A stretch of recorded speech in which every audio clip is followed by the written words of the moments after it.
Чаму Лукашенко крычыць на сваіх падначаленых, на якую уплывовую пасаду прызначылі чарговага сілавіка, а таксама на што скардзіцца прэм'ер Галоўчынка. Вітаем, сябры! Гэта наша Ніва і зараз мы ўсё вам раскажам.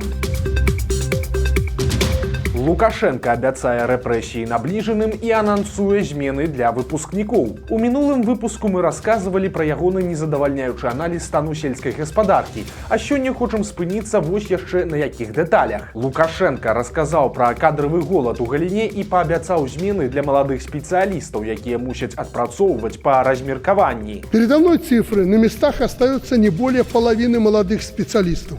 Преступление. И ведь требования по отработке у ребят жесткие. 5 лет. Наш вопрос в условиях труда, невысоком качестве сельской среды, самореализации и заработки. Ну, это все понятно. Но ты же целевик. Ты же туда сознательно шел, и родители твои согласны были. Ну так работай.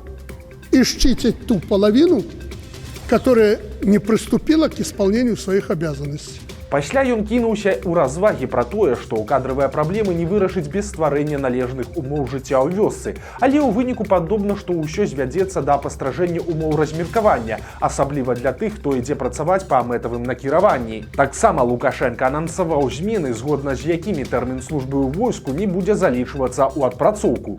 У выніку ён прыгразіў губернатарам рэпрэсіямі за бяздзейнасць у гэтым годзе. Я вам скажу так, Александр Михайлович, вам и Саченко, бывшему министру сельского хозяйства Крупко, не будет результатов в этом году, ждите жесточайших репрессий. Вот открытым текстом вам говорю.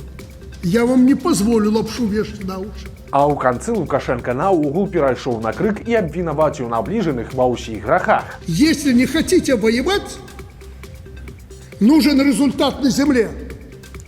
А вы мне техника не та. Нужна дисциплина и порядок. Больше ничего не надо. Тогда будут деньги. Все в наших руках.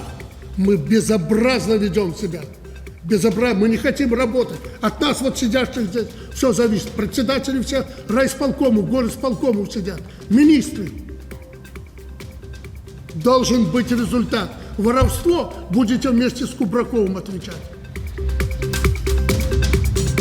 На пасаду гендырэктара беларускага МТС прызначылі КДБшніка Уладзіміра Козыра. Яго кандыдатуру зацвердзілі агульным сходам арганізацыі. Козыр, якому 54 гады да прыходу ў МТС, займаў высокія пасады ў камітэце дзяржаўнай бяспекі. Ён быў начальнікам аператыўна-пошукавага ўпраўлення КДБ, а за 3 тыдні да апошніх прэзідэнцкіх выбараў Лукашенко паставіў палкоўніка на чале ўпраўлення камітэта па Мінску і Мінскай вобласці. Нагадаем, што раней МТС кіраваў Уладзіслаў Андрэйчанка, сын былога старшыні палаты прадстаўнікоў, але пасля адпраўкі бацькі на пенсію Андрэйчанка-малодшы таксама застаўся без пасады.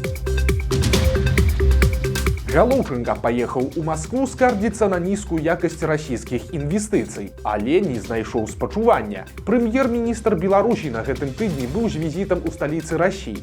На сустрэчы з расійскім прэм'ерам Мішусціным не абышлося без вострага моманту, які стаў вядомы са стэнаграмы перамоў. Галоўчынка адзначыў, што Расія хоць і з'яўляецца найбуйнейшым інвестарам у эканоміку Беларусі, але ў Казахстан і Узбекістан расіяне інвестуюць яшчэ больш, а якасць уліванняў у беларускія праекты прымушае жадаць лепшага. Расійскі прэм'ер не пакінуў гэтую заўвагу без адказу. Мішусцін заявіў, што расійскі бізнес гатовы інвеставаць у Беларусь, але толькі пасля пагашэння даўгоў па дзяржаўных аблігацыях. Кіраўнік урада Расіі выказаў спадзеў, што Беларусь прыме меры па вырашэнні гэтай праблемы. Вядома, што доўг перад расійскімі трымальнікамі беларускіх аблігацый цяпер ацэньваецца ў 160 мільёнаў даляраў. Некаторыя нават спрабуюць судзіцца з беларускім Мінфінам, каб вярнуць тыя грошы. У памочніка Лукашэнкі знайшліся 3 кватэры ў Мінску. Мікалай Латышонак быў кіраўніком управлення асабістай аховы Лукашэнкі, а з 18-го года працуе ягоным памочнікам па агульных пытаннях. Гэта ён летам 20-го года выходзіў да пратэстоўцаў каля палаца Незалежнасці і даводзіў, што Лукашенко не прайграў і адмаўляў катаванні на Акрэсціна. Нягледзячы на тое, што 60-гадовы сілавік прапісаны ў інтэрнаце ўпраўлення справамі Лукашэнкі, у ягонай уласнасці знаходзяцца 3 кватэры ў сталіцы. сталіцы. Як даведаліся журналісты партала «Зеркало» з дапамогай баз арганізацыі былых сілавікоў «Белпол», па стане на 21 год ягоная жонка і дачка былі прапісаныя ў двухпакаёўцы на вуліцы Варанянскага. Яшчэ адна кватэра памочніка Лукашэнкі размяшчаецца ў самым цэнтры Мінска, у наменклатурным доме на вуліцы Чырвонаармейскай. Трэці, самы сціплы аб'ект нерухомасці, знаходзіцца каля станцыі метро Міхалова. Гэта трохпакаёўка ў панэльцы, пабудаванай 10 гадоў таму. Акрамя таго, згодна з базамі, ва ўласнасці Латышонка быў аўтамабіль Мазда-6 14-го года выпуска, а ў жонкі і дачкі нерухомасці і асабістага транспарту не было. Загінуў былы міліцыянер, які на хвалі пратэстаў звольніўся з органаў. 30 сакавіка ў рацэ Свіслач у Мінску знайшлі труп маладога мужчыны, а цяпер стала вядомая і яго асоба. Гэта 26гадовы Максім Зубараў. Да 20-го года ён працаваў міліцыянерам у Докшыцах, але падчас народных пратэстаў звольніўся. Пасля сыходу з органаў хлопец пераехаў у Мінск, дзе працаваў таксістам і вучыўся на айцішніка. 25 сакавіка ён знік, і праз 3 дні яго пачалі шукаць. Што стала прычынай смерці маладога мужчыны, пакуль невядома. Нине Багінскай прысудзілі гіганцкі штраф. 77гадовая актывістка зноў трапіла пад пераслед сілавікоў. Падставай для чарговага абвінавачвання стаў значак з выявай нацыянальнага сцяга, які быў на вопратцы жанчыны. Як піша Белсад, гэта кваліфікавалі як несанкцыянаваны пікет. І ў выніку суддзя Александр Супічэнка прызнаў пенсіянерку вінаватай і прызначыў ёй штраф у памеры 2000 рублёў, а значак пастанавіў знішчыць. Суддзю не збянтэжыла, што памер штрафу ніяк не адпавядае памеру пенсіі жанчыны, якая мае шэраг цяжкіх захворванняў. Беларускі генерал працягвае нахваліваць вагнераўцаў, хаця Лукашенка забараніў гэта рабіць. Галоўны ідэолаг Міністэрства абароны Леонід Касінскі пракаментаваў праверку боегатоўнасці ўзброеных сіл. Генерал-маёр адзначыў, што вынікі падводзіць пакуль рана, але першым пунктам падкрэсліў, што практыка прыцягнення інструктараў з Расіі паказала сваю эфектыўнасць. Маўляў, сучасны баявы досвед дазволіў зрабіць якасны скачок у падрыхтоўцы асабовага складу. Па словах Касінскага, беларускае войска кардынальна змяніла сваё аблічча. У войску, па словах ідэолага, прысутнічае зараджанасць на абарону сваёй краіны. За выразам інструктары, што прайшлі падрыхтоўку ў Расійскай Федэрацыі, відавочна хаваюцца былыя вагнераўцы, але ў лютым Лукашенка зладзіў сілавікам разнос за празмернае ухваленне наймітаў, і рыторыка сілавікоў кардынальна змянілася. Яны цяпер не згадваюць байцоў Вагнера, але калі вельмі хочацца, як генералу Касінскаму, даводзіцца выдумляць розныя закавыкі. Учора мы расказвалі пра сустрэчу беларускага пасла з каралём Эсватіні, а сёння стала вядома пра яшчэ адзін вектар беларускай дыпламатыі. Намеснік міністра замежных спраў Беларусі Яўген Шастакоў нечакана прыляцеў у Пхеньян, сталіцу Паўночнай Карэі. Пра візіт беларускай дэлегацыі паведаміла Цэнтральнае тэлеграфнае агенцтва Карэі. І тут варта адзначыць, што ў адрозненні ад перамоў з кіраўніцтвам афрыканскай краіны, візіт беларусаў у КНДР ніяк прапагандай і МЗС не анансаваўся і не асвятляўся.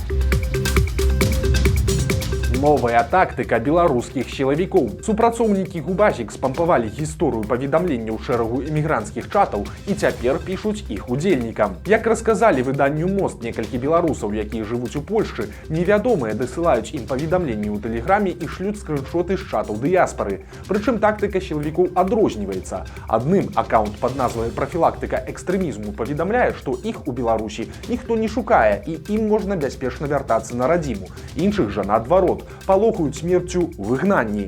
І тут мы зноў хочам вам нагадаць пра правілы інтэрнэт-гігіены. Калі вам пішуць з невядомых аккаунтаў, лепш не пачынаць камунікацыю. Прычым няважна, хто гэта, ашуканцы ці сілавікі.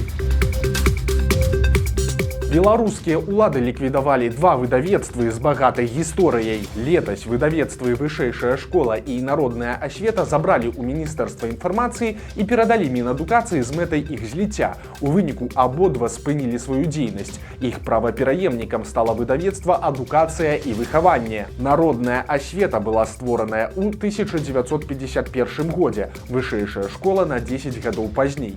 Яны выпускалі навучальныя і навуковыя кнігі, даведнікі і падручнікі, але чыноўнікі славутых выдавецтваў не пашкадавалі.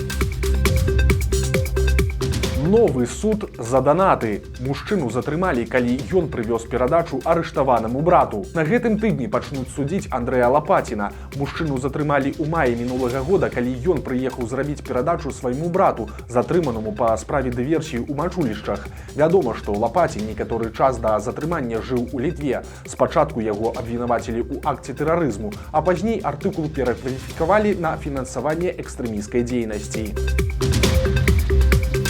Дэпутаты вырашылі даць сілавікам чарговы супердоступ да персанальных звестак беларусаў. Сёння ў другім чытанні быў зацверджаны законапраект, які зменіць працу следчых органаў. Калі дакумент будзе прыняты, а ў гэтым сумневаў няма, супрацоўнікі СК атрымаюць доступ да асабістых звестак людзей з розных інфармацыйных сістэм. Прычым згода беларусаў не будзе патрэбная. Следчыя і цяпер маюць магчымасць атрымліваць ад дзяржорганаў і арганізацый патрэбную інфармацыю, але новым законапраектам гэты механізм будзе значна палегчаны, а сілавікі атрымаюць да інфармацыйных баз дыстанцыйны доступ. Нагадаем, што раней яны атрымалі супердоступ да банкаўскіх звестак беларусаў і магчымасць блакаваць любую падазроную аперацыю.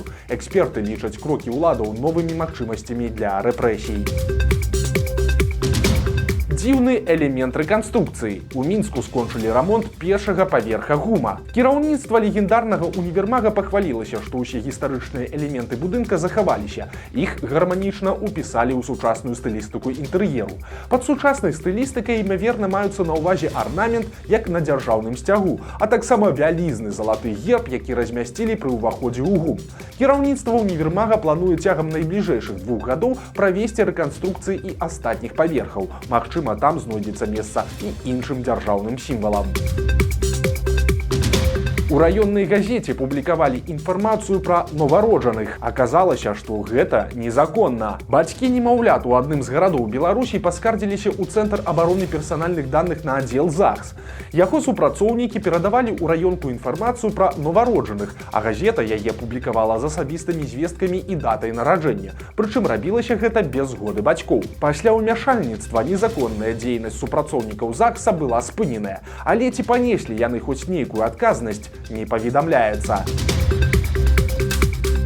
Вось такія навіны серады. Подписывайтеся на канал, ставьте лайки альбо дизлайки и обовязково выказывайтеся у комментарях.